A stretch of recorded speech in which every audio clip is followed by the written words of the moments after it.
diagnosing uterine infection. There are a lot of developments, but not all the things are applicable to the field. So I will talk about both, how to diagnose. First and foremost thing is visual, which every one of us, we know how to do it, especially during the first 21 days of this, after calling. So first we inspect the animal, and if we see some of the discharges coating over the things, then we say that yes, this animal is, yes, it is infected. And vaginoscopy examination, it is commonly used in several countries, but we don't use that much. But we can go for that vaginoscopy examination to observe, because as I told, the clinical endometritis animal, the pus is accumulating in the anterior part of the vagina. If we look from the outside, it will look like a very clean and the animal is good. But actually this animal has infection into this. And perectal examination, enlarged uterus and discharge and back racking, that is a common phenomena that we will do under field condition. And ultrasonography, which we do not do much, but it has a very good potential to identify the infection, because the endometrial thickening and other thing one can very easily visualize in the using ultrasonography. And the examination of the vaginal contents, either manually, even gloved hand, we can put into the vagina and then scoop it and then see the same type. Here it is very clear. This is using Metricheck on device. So this device is introduced into the vagina and took the contents of the anterior part of the vagina. And then you see this score 1 is very clear. The animal is very clean. No need for anything. But if you see the score here in the 2, there are some flakes. And usually based on the flakes and the color of the pus itself, we can come to a little bit conclusion, or I cannot say conclusion, but opinion, which is the causative organism. I will be explaining a little later. And score 3, if you see more than 50%, and the score, it is full of pus. And the score 5 is, it is off smell. So this is using Metricheck, they have device, but we can use the scoop of the gloved hand as well. So this is just a clear macroscopic observation of the discharge and to classify the animal, whether it is infected or not. Coming to the clinical endometritis. So in this case, there are several tests, but I'm not going to explain all the tests, but what are all the things that is having some potential to application in the field conditions I'll be talking about here. This is ULSAD, that is uterine lavage sample optical density. What happens during infection is a lot of exudate comes into the uterus, cells are falling down. These cells and the protein that is in the uterine fluid, they give some opacity to that particular fluid. So based on the concentration of these cells and proteins in the uterine lavage, it is being done. So what we do is we take 20 ml of sterile saline solution, which we have in every dispensary, infuse, take back, and then just centrifuge it. Centrifuge and then measure the OD, that's all. If you need a photometer for that. So if that OD is, this is the cutoff value, 0.058. And the sensitivity and specificity is almost around 80% of the animals. You can very well identify the clinical endometritis animal using this particular method. That is uterine lavage sample optical density, and it can be done very easily. And whenever you have a high genetic merit animal that is not conceiving, so you can go for this set of the test. Second is, this is not of course field applicable, but for the researchers, any of the treatment or any of the effectiveness of the thing you are evaluating for uterine infection, the confirmatory case of whether it is uterine infection or not is the only one gold standard, that is endometrial biopsy. There is no technique that can substitute this as of now. But one has to be very careful.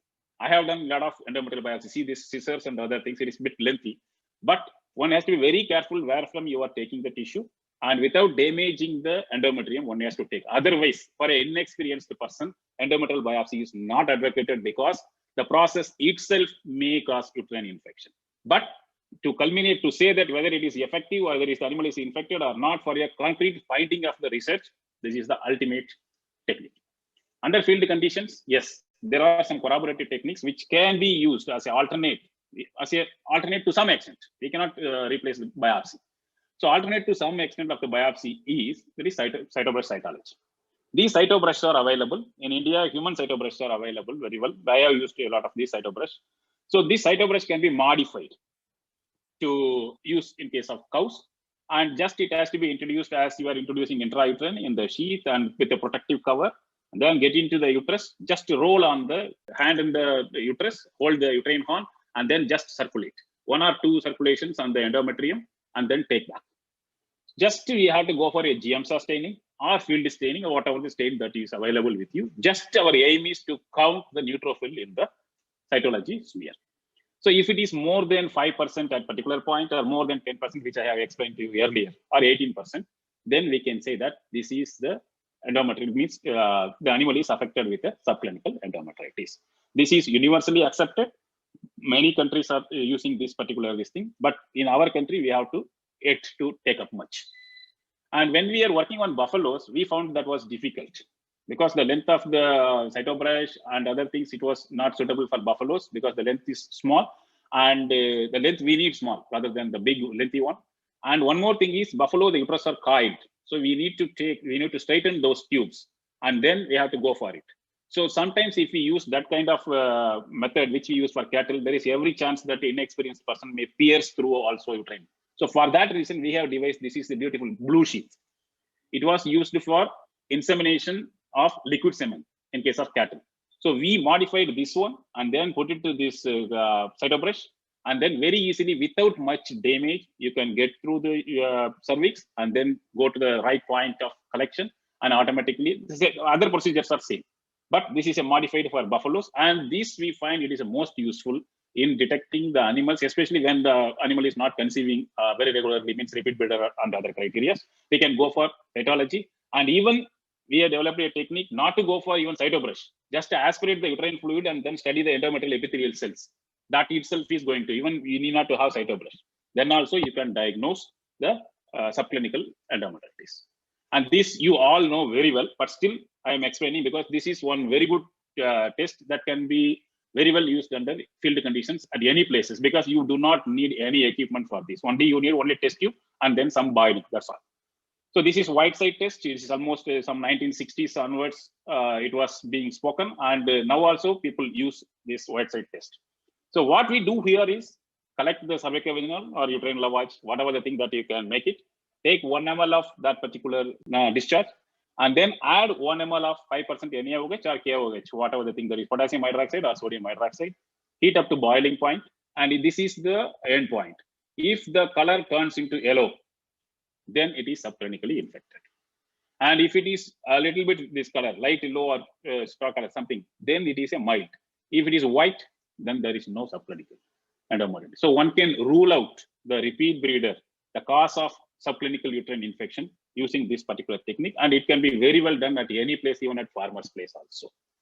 So what I am going to talk now from here after for 2-3 slides is, so whatever the individual animal diagnostic method that I have explained earlier, but now because the dairying is shifting from a small holder, 1 or 2 cows to 100 and 200 cows, there we cannot go and check intention every animal. So we need to have some automated system to diagnose this animal is having metritis, or this animal is at the risk of metritis, or this animal is at the risk of developing uterine infection. So for that, there are 2 important cues. One is, as I told you earlier, non-esterified fatty acid. The second is beta-hydroxybutyric acid.